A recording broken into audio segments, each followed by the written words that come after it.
Alors, bonsoir à tous. Moi, c'est Navlis. Et je vais vous faire un petit retour d'expérience rigolo. Alors, vous n'allez pas apprendre forcément grand-chose. C'est juste, j'ai vu qu'on m'avait mis un créneau à minuit. Et je me suis dit, faut pas faire des trucs forcément très poussés. Ça sera plus une conf troll, mais vraiment les règles d'or à, à mettre en place quand vous faites des attaques de SE. Alors, une petite présentation rapide de moi. Moi, c'est Navlis. Je suis consultant en sécurité chez Digital Security. Je suis cofondateur du Spying Challenge, qui est une compétition qu'on réalise au sein de la nuit du hack, qui est maintenant le hack. Mes intérêts, c'est surtout le hacking en général, l'OSINT, le social engineering, l'intrusion physique, tout ce genre de petites choses. Vous pouvez également trouver l'ensemble de mes tweets avec ce pseudo, Navlis. Voilà. Mais assez parlé de moi, rentrons dans le vif du sujet. Pourquoi je vous parle du Spying Challenge? Parce que là, ce que je vais vous présenter, les règles de SE à utiliser lors d'une attaque. Durant le Spying Challenge, on a un contexte et on a remarqué qu'il y a des compétiteurs qui y arrivent plus ou moins bien. Et on a décidé en fait de prendre ce que les compétiteurs à faire et d'analyser un peu de manière assez drôle et assez simple. Le Spying Challenge, chaque année, en fait, on crée une fausse entreprise. La première année, c'était une brasserie qui s'appelait Eisenbro. Cette année, c'était une ICO dans le monde des crypto-monnaies qui s'appelait Supreme IoT. Vous pouvez aller sur supremeiot.fr d'ailleurs. Vous allez voir plein de choses. On a plusieurs figurants, employés, etc. Cette année, on avait 9 employés dans l'organisation à stalker. On a une situation, par exemple, un vol par les employés des secrets industriels. On doit retrouver les responsables du vol, etc. Là, cette année, il fallait se rendre compte qu'en fait, l'ICO, c'était un scam, que les mecs partaient avec l'argent. Voilà, il y a plein de choses à faire.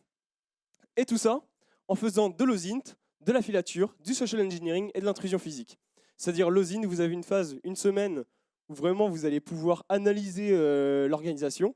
Qu'est-ce qu'il y a sur LinkedIn, qu'est-ce qu'il y a sur Twitter, etc. Quelles sont les vulnérabilités des victimes, où est-ce qu'habitent les différentes personnes qui travaillent au sein de Supreme IoT. Est-ce qu'ils ont des enfants est-ce qu'on peut utiliser l'enfant comme moyen de pression? Bon, bah voilà, vous avez intérêt à respecter ce que je vais dire, parce que sinon, votre enfant qui est habillé comme ça, qui est dans telle école, va devoir passer au congélateur, par exemple. C'est pas très beau. La filature, par exemple, voir des personnes de l'organisation qui sont au sein de la nuit du hack ou maintenant le hack, où il va falloir voler des sacoches cadenassées, copier des documents, se renseigner sur les équipes concurrentes, essayer de mettre des bâtons dans les roues dans les autres, etc. Social engineering du phishing, donc pour ceux à qui ça ne parle pas du tout, le terme phishing, c'est simplement en fait faire du spoofing téléphonique, donc usurper un numéro de téléphone, appeler le standard de Supreme IoT ou les employés de Supreme IoT en se faisant passer pour une entreprise, pour une autre personne, pour pouvoir récupérer des informations sensibles ou faire réaliser des actions. On a également du chantage, création de relations amicales, spear phishing. C'est vraiment suivant la personnalité de la personne. C'est pour ça que c'est super important de regarder la personnalité de vos cibles. Et l'intrusion physique, lockpicking, ouverture de coffre, copie de carte SIM, interception et rejet de trame radio, par exemple d'une caméra de vidéosurveillance, etc. Il y a plein de choses à faire. Souscrivez au Spying Challenge. Venez nombreux. Donc voilà, Supreme IoT. C'était la blockchain révolutionnaire cette année. On avait carrément un stand et je remercie encore le staff de HZV qui nous a permis de faire tout ça. On avait carrément un stand au sein de la nuit du hack cette année pour Supreme IoT où on avait nos différents employés de Supreme IoT qui présentaient d'autres technologies quantiques et révolutionnaires. C'était assez drôle, il y avait pas mal de personnes qui tombaient dans le panneau et qui pensaient qu'on était une vraie ICO. J'ai oublié de vous préciser également, vous pouvez faire encore plein de choses si vous voulez vous entraîner sur de l'OSINT. Les personnages sont encore sur Internet s'ils n'ont pas été banned par Facebook, etc. Et vous pouvez encore rechercher les différentes choses, quoi. Les personnages. Alors, on avait notre core team, ces 4 personnes. Donc, Advait Tretiakov, Yann Kudryashov, Umberto Ferreira et Benoît Rocha. Advait, on remercie également toutes les personnes qui ont participé au Spying Challenge en tant qu'acteurs ou qui ont participé pour des épreuves. Advait, en fait, je vous la fais assez simple, hein. Il aime le whisky et les femmes. Yann, il adore les échecs, les animes et les mangas. Umberto, c'est un Portugais nostalgique. Il est passionné, bien évidemment, du foot et donc de Cristiano Ronaldo. et va régulièrement à la salle de sport et apprécie la beuverie, notamment le Ricard, etc. parce qu'il a travaillé dans le bâtiment auparavant. Oui, on ne fait pas du tout dans les clichés. Benoît, c'est un arnaqueur pro, il traîne toujours dans les meilleurs scams. Il bossait auparavant dans des scams d'ICO assez connus. Mythomane, il est présent sur plusieurs sites de rencontres, etc. Déjà, avec tout ça, vous allez avoir des informations que vous allez pouvoir utiliser pour faire des approches. C'est-à-dire, est-ce que vous allez créer un faux compte avec une femme, avec un homme? Est-ce que la personne va être célibataire? Est-ce que vous allez essayer de faire du charme, etc. On a les autres parties de l'équipe. Donc Catherine, qui est néerlandaise, qui a lancé sa marque de fitness, qui est sur Instagram, qui fait plein de stories, etc., qui a l'habitude de se géolocaliser partout où elle va. On a également Pascal, qui est le crypto advisor de Supreme IoT, qui fait vraiment bien propre sur lui, etc. Mais si vous cherchez un peu plus, si vous faites un peu de pentest sur son site web perso, vous vous rendez compte qu'il vit chez sa mère et qu'en fait, il publie des annonces pour des rencontres amoureuses homosexuelles. Et vous avez Meishi qui est ici même, que vous pouvez voir au fond de la salle, une personne asiatique, bien évidemment, agent des services chinois. En fait, c'était la personne qui s'occupait des relations asiatiques au sein de Supreme IoT. Et si vous faisiez les bonnes recherches, vous vous rendiez compte que c'était en fait un agent double, que c'était une personne qui travaillait pour les services chinois, qu'il fallait pas trop l'avoir à dos. Et elle avait une fille, elle était fan du jeu de cartes Magic, parce que vous pouvez voir notamment son profil Facebook, cette petite photo de profil qui est une fameuse carte du jeu Magic. Alors les règles de base. On va rentrer tout de suite dans le vif du sujet. Première règle, se préparer avant d'attaquer. Vraiment, c'est la chose essentielle. Est-ce que ça marche? Ah. Pourquoi ça? C'est mettre en place sa logistique. Alors bien sûr, on commence à faire une compétition de social engineering. On fait une attaque de social engineering, par exemple, dans la vraie vie, pour un client, etc. Le premier truc qu'on a envie de faire, c'est poutrer la planète. Je vous comprends, je suis exactement comme vous. On veut vraiment y aller, on veut foncer dedans. Mais non, il faut faire super gaffe. Il y a plein de choses à mettre en œuvre auparavant. Il faut en effet mettre en place la logistique, la répartition des tâches. Qui va faire quoi? Directement, vous n'êtes pas tout seul quand vous faites des red teams, etc. Alexandre vous l'a présenté tout à l'heure durant sa conférence. Il y a plusieurs personnes qui participent à une intrusion physique, par exemple. La même chose pour du social engineering, etc. Ne pas négliger les phases d'OSINT et de repérage. Ce n'est pas inutile. Je vous garantis, l'OSINT, c'est primordial. Si vous n'avez pas d'OSINT, vous n'allez pas savoir comment attaquer de la manière la plus fiable. Hop, j'enlève juste ça. Savoir ce que l'on veut récupérer et comment.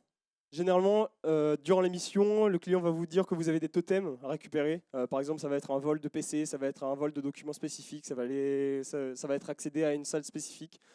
Vraiment savoir qu'est-ce que vous devez faire. C'est ce qui est important. Sinon, si vous partez dans le vide, vous ne savez pas trop, et puis vous allez chercher des choses qui vont vous être inutiles pour la suite. Avoir en tête ou à proximité les infos importantes sur la cible. Pourquoi? Parce que directement, si la cible commence à vous challenger ou des personnes proches de la cible commencent à vous challenger, vous devez connaître ces informations en fait. Vous ne devez pas chercher. Hop, ça lag un peu. Évitez de faire comme certaines personnes qui ont l'habitude de faire du phishing.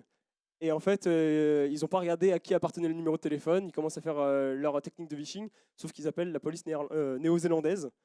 Alors, j'ai ici même la magnifique petite vidéo que je vais vous présenter. C'est très court.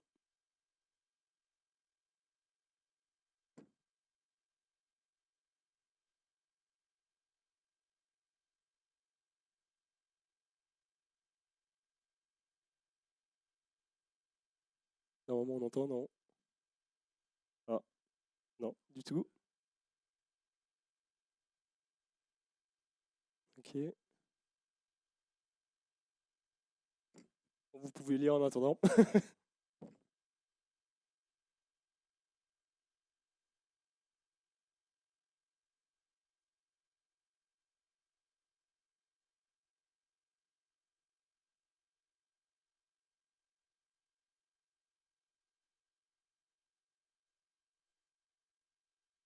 Est-ce que quelqu'un dans la régie peut voir s'il y a du son, s'il vous plaît? Yes. Ah, parfait, merci. Okay, I'm sorry to bother you. Voilà, la personne s'excusait, etc. Привет, Parce qu'il a appelé. Adley. Il a appelé. Je me permets de vous recontacter Ah, suite alors attendez, hop, ça c'est dans la message vocal suite. que j'ai laissé. Désolé. C'est les aléas du direct. Hop là. Donc vous voyez en fait pourquoi c'est super important de connaître sa cible.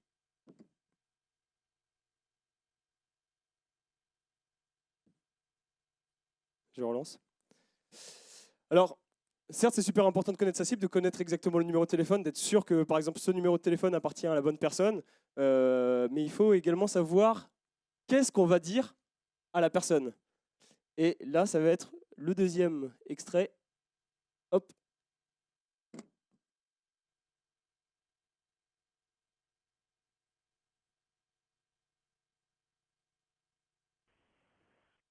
Привет, Adley. Alors pour info, c'est une personne qui laisse un message sur la boîte vocale de Advait Tretiakov, donc le PDG. Привет, Adley. Je me permets de vous recontacter suite au précédent message vocal que j'ai laissé. J'ai pu avoir le standard et Benoît Rocher au téléphone. J'aurais souhaité vous parler pour un investissement et une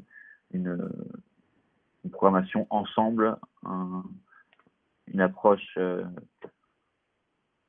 J'arrive pas du tout à le faire, donc il faut pas du tout que je l'enregistre ce message. Il faut que j'appelle sur dièse et qu'après je relance. Sauf que dièse, ça marche pas. Et ouais. Pourquoi il faut connaître absolument son matos? C'est, par exemple, si la personne avait fait une bonne recherche, elle avait remarqué que le numéro de téléphone appartenait à Free Mobile.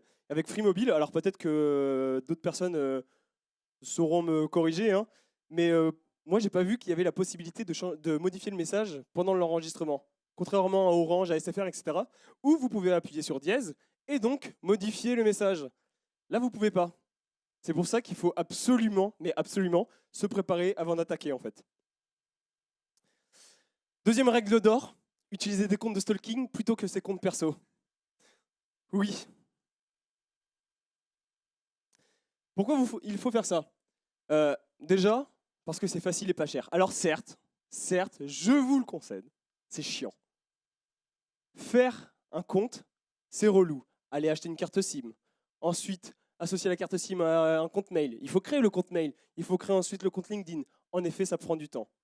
Mais, une fois que vous avez pris l'habitude à le faire avec un seul compte, ça va aller assez vite sur le reste. Donc, c'est quelque chose absolument à faire. Ça évite de vous faire détecter, par exemple. C'est-à-dire, quand il y a des personnes qui commencent à vous stalker sur LinkedIn, si vous voyez que la personne travaille consultant sécurité chez tel endroit, si votre organisation a l'habitude de faire des pentests, de faire des red teams ou d'intrusion physique, le mec il va faire « Ah, je pense qu'on va commencer à nous viser ». Un employé lambda, hein, ah, peut-être qu'on va nous envoyer un mail de phishing, etc. Ça va pas être pro, ça va pas être parlant vraiment de la situation en sécurité. Ça permet également de faire plusieurs personnages qui seront plus ou moins intéressants pour vos cibles. Advey, il aime les femmes. Si vous faites René, 80 ans, qui adore le Cantal, peut-être que ça va marcher. Mais il faut vraiment mettre le plus de chances de votre côté, c'est-à-dire vraiment étudier la personnalité et voir avec qui il pourrait vraiment interagir. Un exemple, regardez la conférence de Black Hat 2010, Getting in Bed with Robin Sage. Super intéressant. C'est vraiment le meilleur cas. Une personne qui a créé en fait un faux compte LinkedIn d'une femme qui a commencé à rajouter plein de personnes qui bossaient dans l'industrie de l'armement aux États-Unis et qui bossaient dans la défense, etc. Il a récupéré plusieurs informations bancaires de certains collaborateurs, mais c'est surtout à la fin, il a réussi à récupérer des horaires de décollage d'hélicoptères en Afghanistan. Avec très peu de choses, vous pouvez récupérer pas mal d'informations. Également, si vous utilisez vos comptes perso, vous pouvez devenir la cible si vous gérez mal vos infos, en fait. C'est-à-dire, si on voit que c'est vous directement qui m'avez stalké, on peut commencer à vous doxer et donc faire du hackback, même si c'est illégal. Pardon. Et vous devez faire de l'entretien du compte si vous ne voulez pas être ban. Pour le Spying Challenge, nous, on a créé plein de comptes. On s'est fait ban, mais énormément de fois. Et il faut faire il faut répondre aux questions de sécurité, il faut envoyer pas mal d'infos, etc. Vraiment, ça prend du temps si vous voulez faire vraiment quelque chose d'assez bien. Vous pouvez également créer le compte d'une personne existante, mais c'est à double tranchant. Par exemple, durant le Spying Challenge, on avait Pascal, il était présent sur Twitter, etc., mais il n'avait pas de compte LinkedIn, tous les autres avaient un compte LinkedIn. Il y a une équipe qui a pensé juste en créant justement un compte LinkedIn de Pascal et de récupérer des informations. Alors là, ça ne se voit pas trop. Mais par contre, si vous faites pour une organisation existante, ça peut être assez à double tranchant parce que en fait, les employés peuvent commencer à rentrer en contact sur LinkedIn et puis autour du café, ah mais tu as créé un compte sur LinkedIn? Bah non, pas du tout. Peut-être. Merci, il y a la DG aussi qui attend juste après. Vous allez pouvoir récupérer des informations très sensibles. En revanche, ça peut se faire détecter plus rapidement. Moi, je vous conseille, si vous avez vraiment besoin de le faire, c'est vraiment en dernier recours. Alors, ça se voit pas trop, c'est un peu en flou. Pourquoi il faut utiliser des comptes de stalking? Là, vous avez Nyakan qui jouait Meishi qui m'envoie un message. Répression des fraudes qui m'appelle pour demander des infos pour Black Panda, qui était l'opération de l'agent chinois, etc. Je menace d'accusation grave, lol. Quelqu'un peut faire un appel avec un modificateur de voix pour faker, genre APT1, qui leur dit d'arrêter de suite l'enquête. Nyakan m'a envoyé le numéro de téléphone.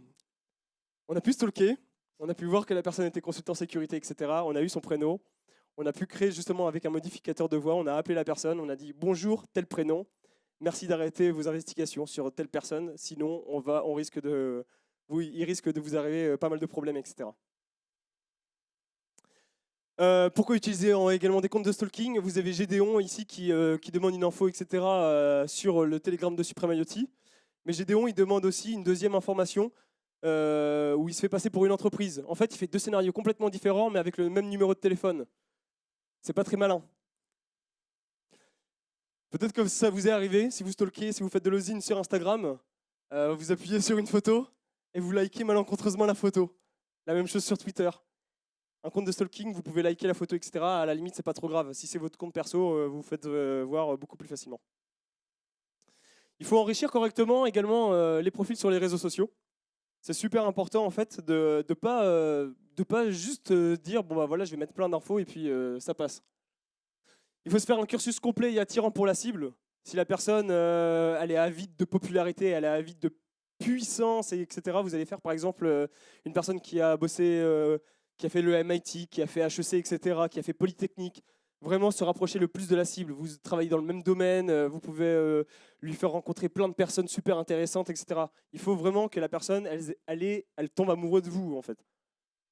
Rajoutez des personnes influentes, plus de 500 relations, vous allez voir, vous essayez une fois, ça marche super bien, c'est ultra facile. On a le compte notamment de Benoît Rocha, qui était le commercial de Supreme IoT, qui a eu facile en 2 semaines les 500 relations assez facilement. Il faut viser majoritairement le domaine que vous visez. C'est-à-dire, comme Getting in Bed with Robin Sage, vous visez par exemple le secteur de l'industrie de l'armement, etc. Vous visez le secteur là où votre cible, par exemple, elle bosse, je sais pas, elle élève des chèvres dans le Larzac. Il faut viser les éleveurs de chèvres dans le Larzac. Voilà, c'est vraiment viser exactement ce genre de choses. Utiliser un numéro de téléphone de stalking différent par personnage, vous l'avez vu auparavant, c'est parce que maintenant également les comptes ils vous demandent de plus en plus une adresse mail et également un numéro de téléphone en fait. Et ça évite également de mettre votre numéro de téléphone et pour X ou Y raison qu'on récupère votre vrai numéro de téléphone. Évitez de rajouter n'importe qui pour faire gonfler les chiffres. C'est pas forcément la bonne technique. Alors ça peut être bien justement d'avoir beaucoup d'abonnés, etc. Par contre, si on commence à investiguer, on peut facilement trouver par exemple les personnes abonnées, les abonnements, etc. Qui est-ce que vous suivez C'est pas forcément intéressant parce que vous allez avoir un risque de pollution dans votre fil d'actualité et également une baisse de crédibilité des cibles si elles commencent à regarder vos relations. Alors, un exemple de pollution dans votre fil d'actualité, Advey, il a rajouté plein de personnes sur Facebook. On avait des personnes qui envoyaient des photos de pénis. On avait également Alex I Wait For You avec plein de liens de phishing, etc. Donc c'est des choses qui arrivent et faites gaffe parce que si vous voulez vraiment utiliser ensuite votre Facebook, votre LinkedIn, etc. en fil d'actualité pour faire de la veille, pour faire l'OSINT vraiment, pour récupérer les informations sensibles sur les collaborateurs, ça va vous perdre des actualités qui peuvent être intéressantes pour vos attaques par la suite. Le but à la fin, si vous avez bien rempli tout ça, c'est que en fait, les cibles, c'est pas vous qui allez les chercher, c'est eux qui viennent vers eux. C'est eux qui viennent vers vous, pardon. Ici, c'est sur le compte de LinkedIn de Advey Tretiakov. Une personne a vu qu'il était PDG de l'entreprise Supreme IoT, etc. Il a reçu une demande d'interview en fait pour une chaîne. Donc voilà. Si vous faites bien votre truc, c'est les gens qui vont venir à vous. Après les plus de 500 relations sur LinkedIn, les gens vont vous rajouter tout seul. Vous n'allez rien avoir à faire. Tout se créera tout seul. Et puis après, si vous avez des questions, bien évidemment, c'est des techniques qui sont encore utilisées. Vous pouvez demander aux services secrets chinois qui ont, si vous suivez un peu l'actualité, qui ont démarché pas mal de cadres du gouvernement français, etc. Sur LinkedIn pour pouvoir récupérer des informations sensibles. Vous pouvez leur demander, ça marche très bien. Alors, quatrième règle, choisir le meilleur moyen pour rentrer en contact.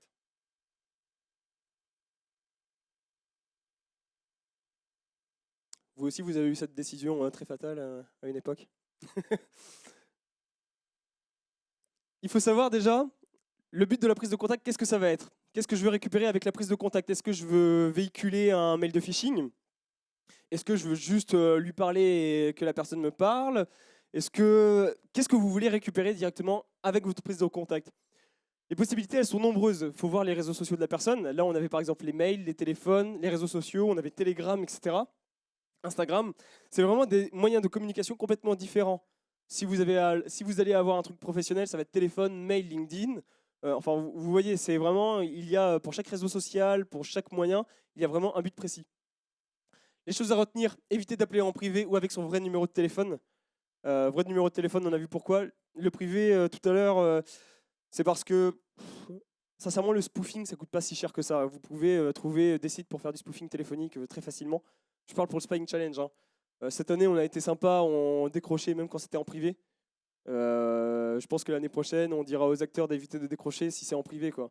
Vraiment, ayez de l'imagination et prenez des numéros de téléphone de personnes qui sont assez intéressants.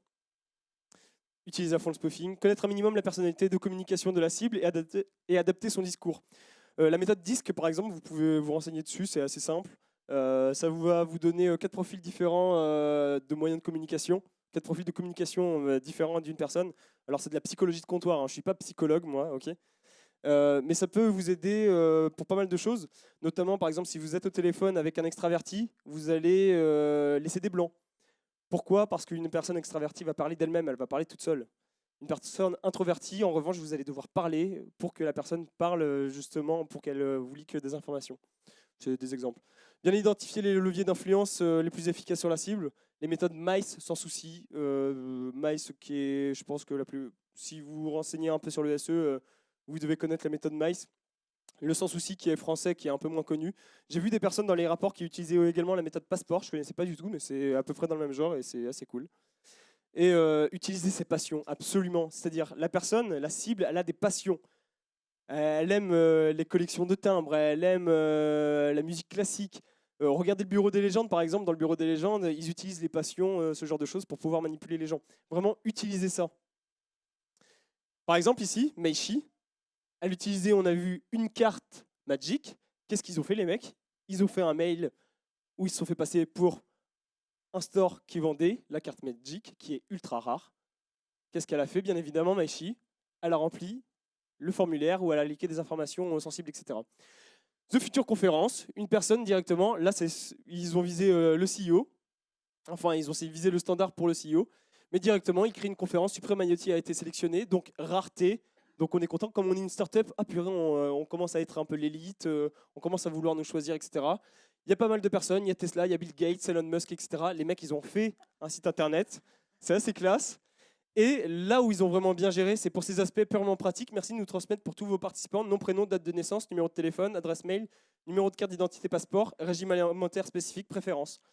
C'est a été les seuls à savoir que par exemple Advey il avait une allergie à un truc alimentaire, etc. qu'on peut utiliser par exemple pour, je sais pas, admettons Advey doit négocier avec un client, et ben, les mecs ils vont faire exprès de planquer la bouffe auquel Advey est allergique et donc forcément on va avoir un dos du CEO. Mais voilà, c'est assez simple de faire ce genre de choses. En revanche, évitez de faire... Alors là, si vous voulez, Basic Fit, on avait Umberto, donc dans la vidéo de présentation, vous pourrez voir sur le site de Supreme IoT, vous avez une vidéo où on voit une carte Basic Fit qui traîne, etc.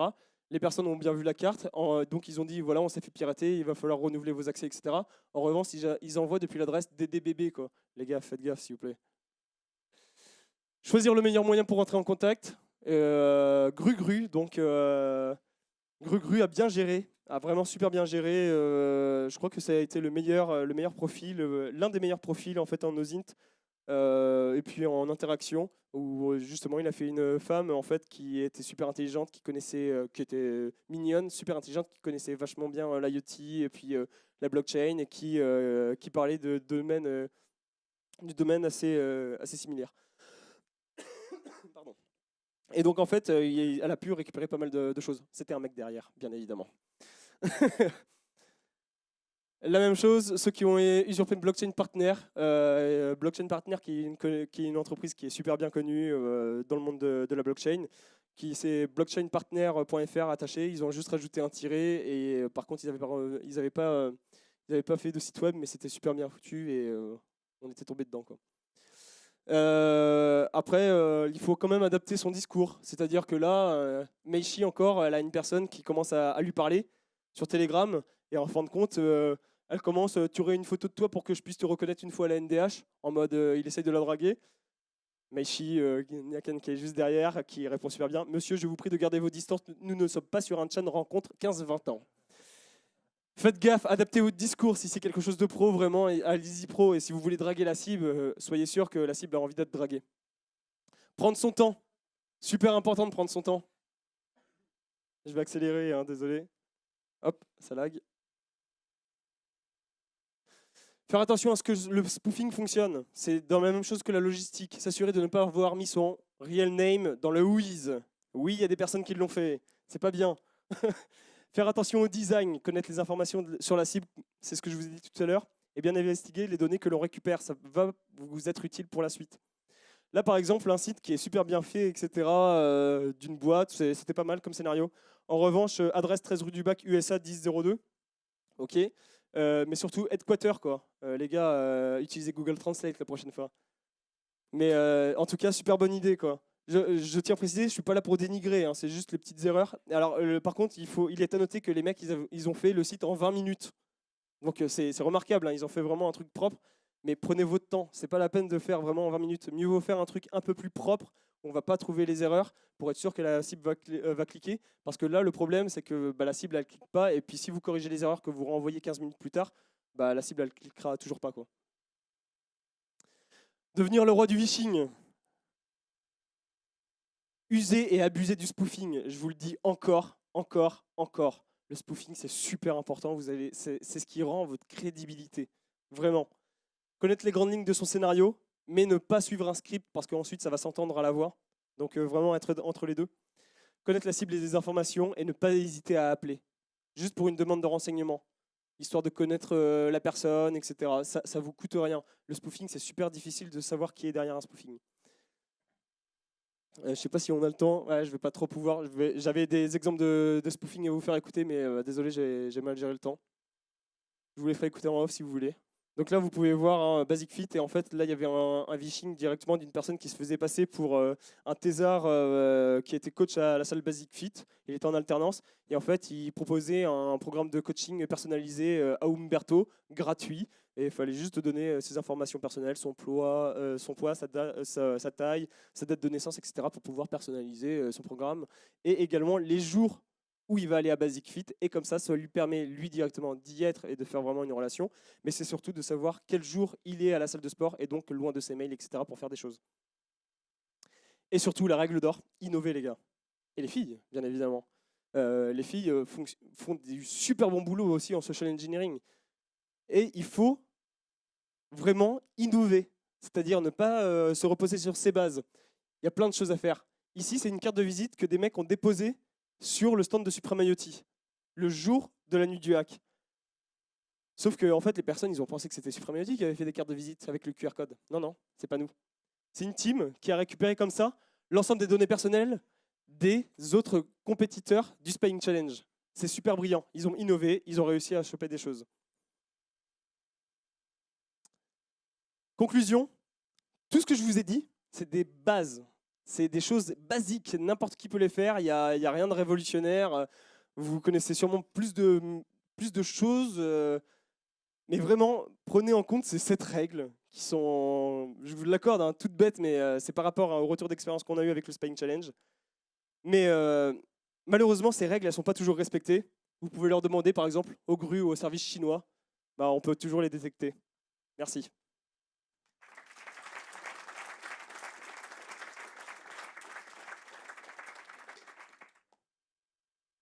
Pardon. Ah, ouais, si vous avez des questions. Hein. 3 questions. Waouh.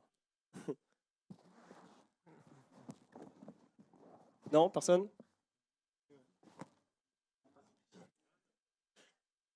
Ouais.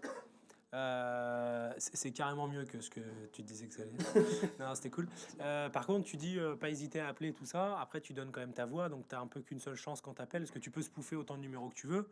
Mais si tu appelles la même personne, même avec un autre numéro, il y a quand même des grandes chances qu'elle te reconnaisse. Est-ce que tu utilises des modifications de voix ou est-ce que c'est cramé de modifier sa voix? Alors en fait, si vous allez sur la plupart des sites, si vous n'avez pas vos plateformes de spoofing téléphonique, hein, vous avez les sites qui proposent directement des modificateurs de voix. Donc pour avoir la voix d'homme ou la voix d'une femme, ça marche assez bien. Mais surtout, en fait, vous avez les interférences, c'est-à-dire se faire passer pour un mec qui est dans un aéroport, dans les bouchons, etc. Et donc en fait, ça couvre pas mal votre voix. Et donc, si vous voulez, la cible, il faut vraiment lui retransmettre l'environnement dans lequel vous voulez être. C'est-à-dire, alors peut-être que vous êtes en caleçon sur votre chaise, etc., en train d'appeler, mais que vous voulez faire passer que vous êtes à l'aéroport, vous êtes un businessman, etc. Il faut que la personne, directement, dès qu'elle vous entende, elle pense que vous êtes à l'aéroport et que vous êtes un businessman. C'est juste ça, en fait. Et c'est plein de petits tricks. Vous pouvez. Peut-être que j'en ferai une conf un peu plus longue, etc., si ça plaît, mais vraiment avec des exemples hors Spying Challenge. Mais à la DEFCON au SECTF, ils utilisent par exemple des voix de bébé, etc., où la femme, elle se fait passer pour une personne qui s'occupe du gamin, son mari est parti, etc. Elle doit récupérer le mot de passe. Ça marche super bien. C'est suivant si la personne est sensible au stress et tout. Et ça, tout ça, vous pouvez le voir avec les différentes méthodes de profiling. Mais oui, vous pouvez changer vos voix et mettre des interférences. Et ça vous permet d'appeler. Mais après, si vous ne sentez pas d'appeler, n'appelez pas. Hein. Vous avez les mails, vous avez plein d'autres choses. Mais moi, je trouve que c'est quand je dis ne pas hésiter à appeler, c'est surtout pour le Spying Challenge, parce que les mecs, ils ont des numéros de téléphone, ça fait toujours plaisir de répondre. Mais même dans la vraie vie, n'hésitez pas à appeler, au pire, vous pourrez changer le spoofing, etc. Et au pire, vous pourrez être détecté aussi. Mais ouais, voilà. Une autre question?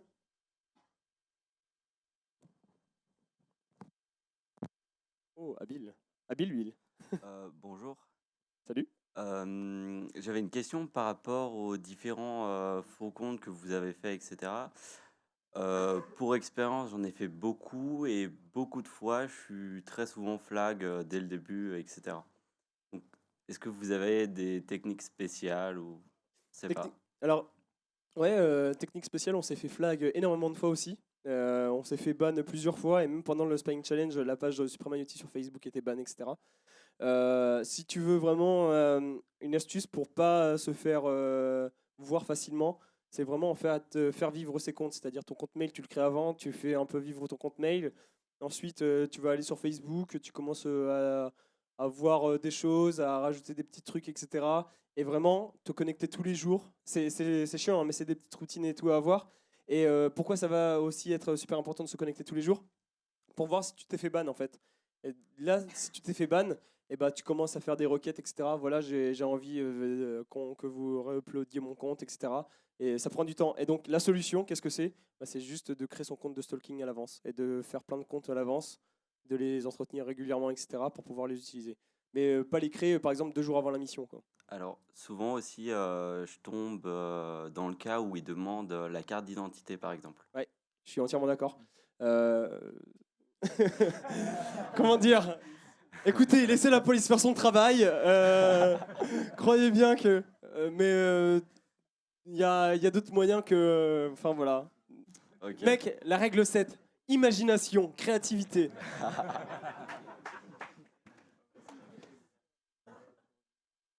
Je n'ai Merci. rien dit. Une autre question, la troisième? Ah. Oh, purée, on a des personnes qui ont fait du football américain, j'avoue quoi.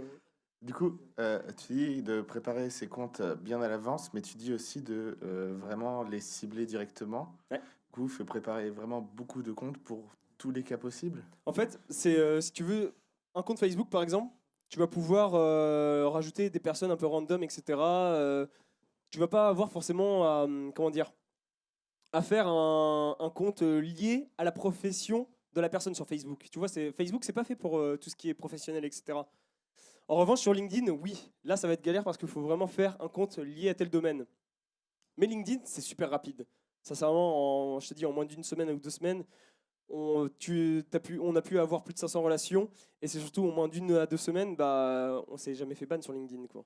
Facebook, c'est ceux vraiment les plus problématiques sur le ban. Après, j'ai oublié ce que tu me disais comme question à part ça. C'était du coup si tu préparais beaucoup de comptes à Ah l'avance. oui. Hop.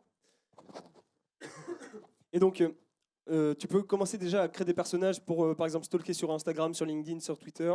Pas sur LinkedIn, mais sur Facebook et sur Twitter. Et sur LinkedIn, tu le fais vraiment au dernier moment, à la limite, pour la profession de la personne.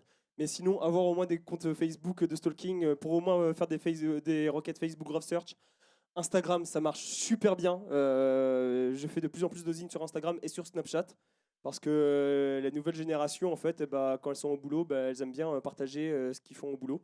Et donc, leur écran de PC avec le logiciel qu'ils ont installé, les trucs comme ça. Et puis, surtout pour l'intrusion physique, pour faire du repérage d'intrusion physique, j'utilise aussi, par exemple, mes comptes de stalking, tu vois, qui ne vont pas faire de l'interaction avec des personnes, mais vraiment pour faire mon repérage d'intrusion physique parce que les personnes filment à l'intérieur des locaux. Merci beaucoup.